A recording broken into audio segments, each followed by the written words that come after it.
All right, so welcome back to another episode of Let's Talk. What are we going to talk about today? Yeah, we're going to get into it. Tank Davis versus Ryan Garcia. Disclaimer, this one's going to be a little bit longer than usual for the simple fact that I feel there's a lot to talk about with this fight. I'm going to try to be as neutral as possible here, just because that's I don't want to be I want to try not to show my bias on this one, but I don't know. We'll see what happens, right? So first off, it's clear Tank is the better boxer. He's the smarter boxer. Just Tank really taught Garcia what it means to fight a good, solid boxer, striker, what have you, right? Garcia, I think, did his best. I know there's controversy on the whole kneeling. That was kind of a running joke this weekend in my house, actually. But it was a liver shot. And so, a little bit on my background. All three of my sons box. And I train with them. I do spar, but I'm 40 years old, so I don't spar the way they do. So I have been hit and I have been in the ring, and I do understand how certain punches impact the body. So that's pretty much, so I know it was a liver shot, and I know what the liver shot does. I felt him. I try to dish him out even when I spar. But the fact of the matter is that it was a liver shot that took him down, and maybe it was as hard as they say. Maybe it wasn't. Well, ultimately, only two people truly know the damage that it did: Ryan Garcia, and if you are a spiritual person, the man upstairs or woman, depending on what you believe in, the higher powers will know, right? I have my suspicions. I don't know. But here's really what I want to talk about. Now, I don't think this is getting enough credit. Tank's preparation for this fight. His camp set him up for success. Facts, 100%. He knew Garcia inside and out, and there was nothing Garcia could do about it. He lost the foot placement war, as you would call it, early. As you know, when an orthodox fighter fights a southpaw, the orthodox fighter has to maintain the outside foot as in the exchanges, in placement, in positioning, just for the fact that your ability to move gives the southpaw the advantage. I'm a southpaw. That's something that I try to work on as well. It's very difficult. It's not easy. But the fact of the matter is that's, I feel, where Garcia started to immediately lose the fight. I was really looking at his feet. I was watching his feet. Second was, I feel that,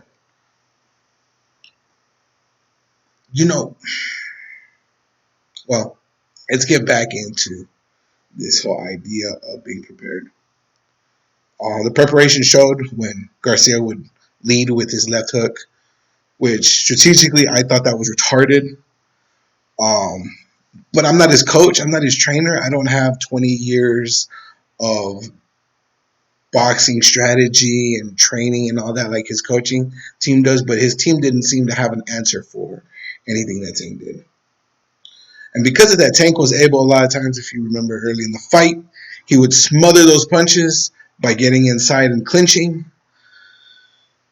A lot of people don't like clinching, but let's be honest, it's an intelligent, strategic move if done properly, which I feel that Tank did time and time again early in the fight. Um, I think that preparation wise, Tank understood his reach. He understood the pocket. He understood his ability to move in and out much clearer than Garcia did. Do I blame Garcia for that? Partially. Ultimately, he is the fighter, so he needs to understand his range. He needs to understand his ability to move in and out. But where's his team at? Where's his team? I would expect his coach to be like, fight him at your range. You are the taller fighter. You have the arm length over him. So side note, I heard this on the radio this morning. It made me absolutely laugh. So these two radio DJs here in El Paso, we're talking about height doesn't matter in boxing, and arm length doesn't matter in boxing. Evidently, these two guys don't know anything about boxing. I think they're less. I think they're the type of fans that probably watch it and just wait for big knockouts. So I got a good laugh off of that. Garcia was a taller fighter. That is an advantage. It is easier to fight when the guy's shorter than you. When you have when you're taller and you have longer arms, I mean, come on. And then his hand speed. His hand speed should have been his advantage. And there was no answer to Tank's ability to read the timing. If you want to talk about timing again, that goes back to being prepared for Garcia. Tank's team. I mean, Tank was the one that went in there and got it done. He listened to his coaches. And the other thing that I saw when I was watching Trainer Tracks on Showtime was that there was a sense of urgency for Tank's corner. They were urgent in the language that they were using. I try not to curse on here too much. But they were like, quit effing around with them. You're BSing, you're playing with them. Stop effing playing with them. Get in there, do your job so we can finish this fight. And then you flip over to Garcia's side.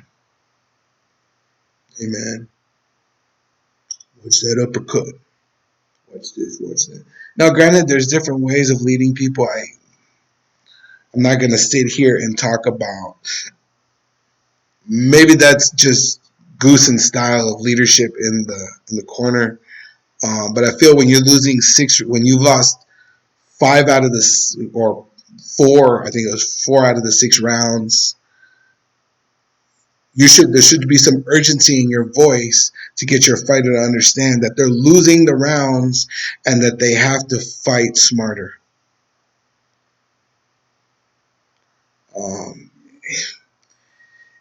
But at the same time, moving on from that,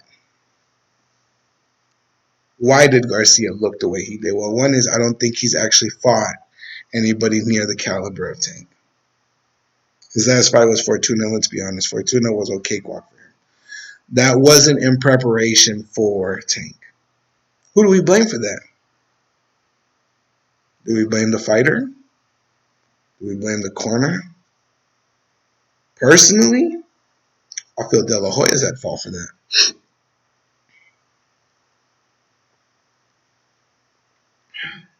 Why? Because as his promoter, I believe he should be working him up into the big fights. Not having him fight pickup fights, essentially, and then throw him in deep water with a freaking shark. That's just not, in my opinion, that's just not good promoting. I would never think that would work. I mean, granted, I don't have the experience that he does. So a lot of you are going to say, well, who are you? You're just some small-time YouTuber. You're right, I am. But logic would tell you, if this is the guy you want, if you want your guy to be the face of boxing, in this resurgence of boxing, wouldn't you want to develop him, give him pickup fights, give him smaller guys, and then work your way up into better guys, guys that are smart, maybe a little bit out of their prime, but still do better than the previous guy. So that way, when you do get into the deep waters with a Tank Davis, you don't get dropped the way he did. I mean, if I'm wrong, go ahead and hit me in the comments. I'm always down for a good discussion. Always down. If you don't agree with the stuff I'm saying, hey, let's get into it. Let's do it. You know, this is just me. I think Garcia needs to look at a new camp. I think he needs to look at a new promoter. Maybe Eddie Hearn. I mean, Canelo left, Golden Boy. And you know, at first I was kind of upset with what I think his name is pronounced Ellerby, the promoter for. Um,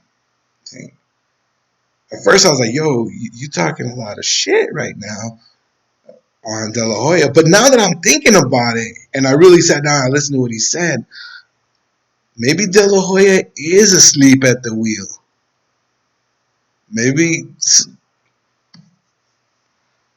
something is really going on behind closed doors, where maybe the company needs a change in leadership. I don't know.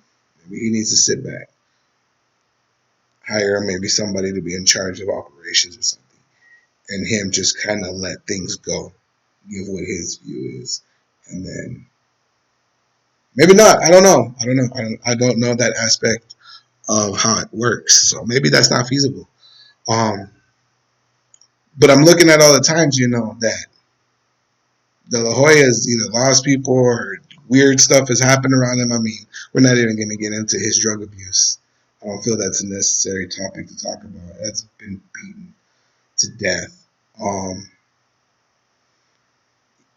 But as far as this weekend's fight, Garcia tried his best. But at the end of the day, he just didn't have what it took. Maybe if he gets a new corner, maybe if he gets a new camp to include promotions, he'll do better. I don't know. Only time will tell.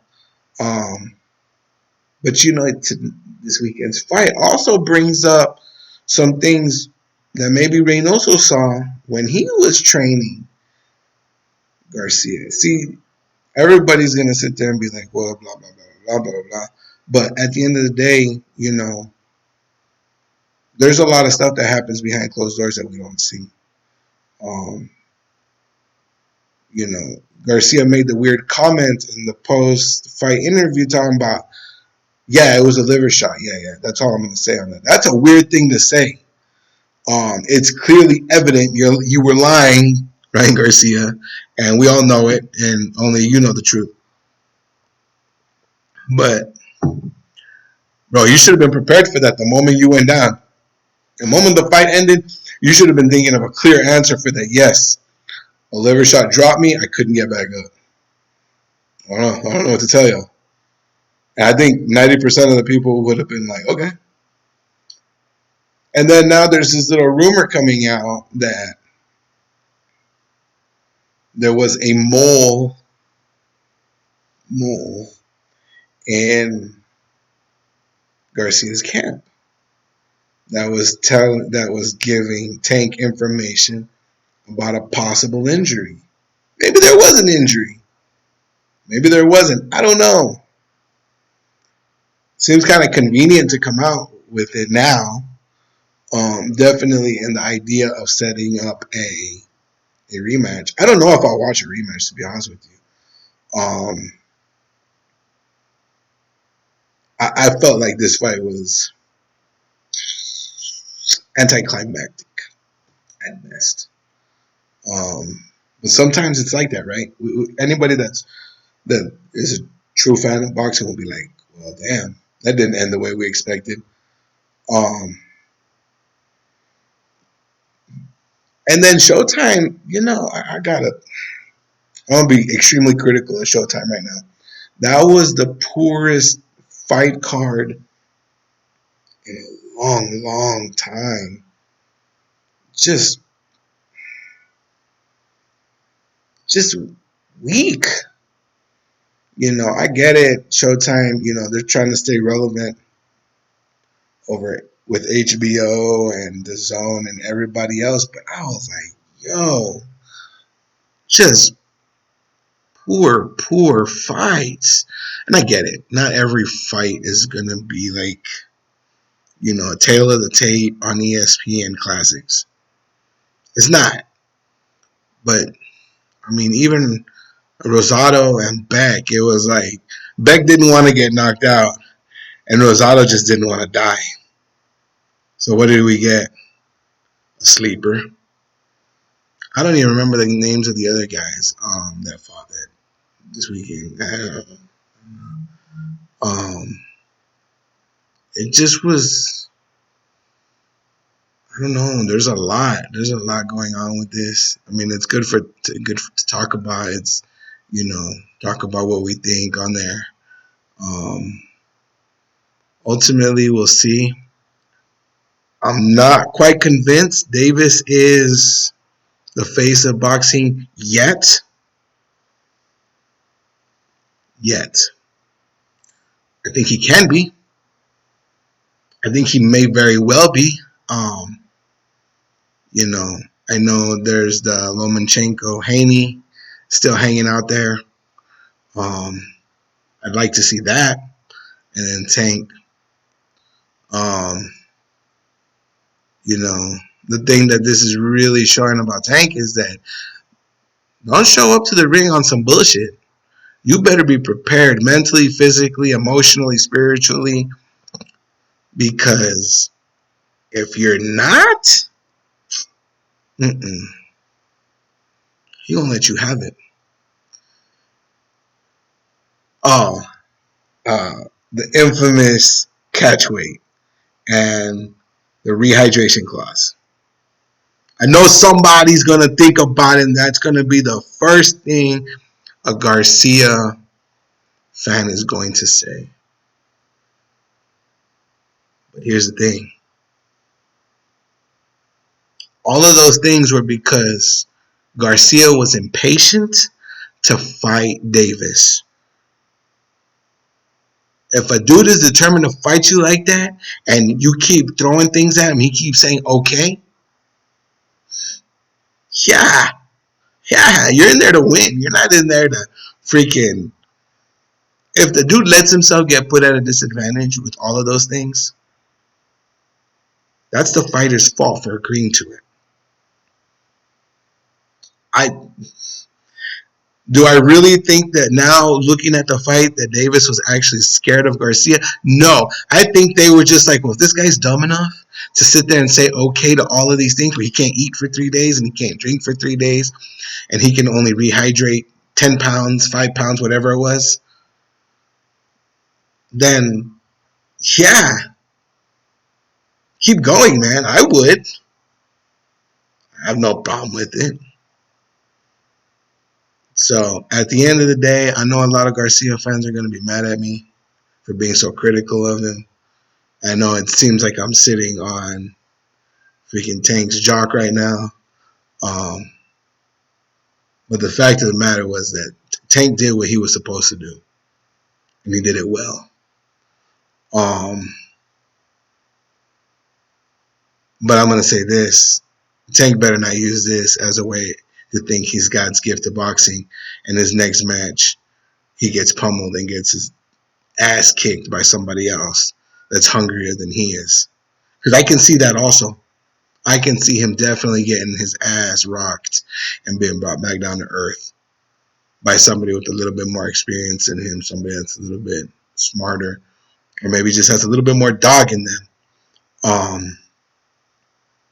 You know, so it's going to be interesting. It's definitely interesting, but I don't say he's.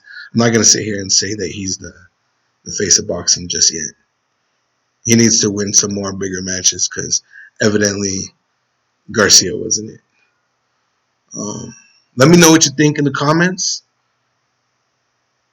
Let's keep this conversation going. Let's see where it takes off to. I'm always good for some good conversation. I'll be also uploading this to my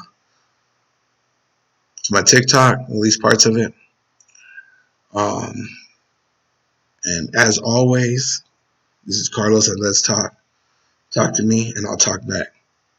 Peace.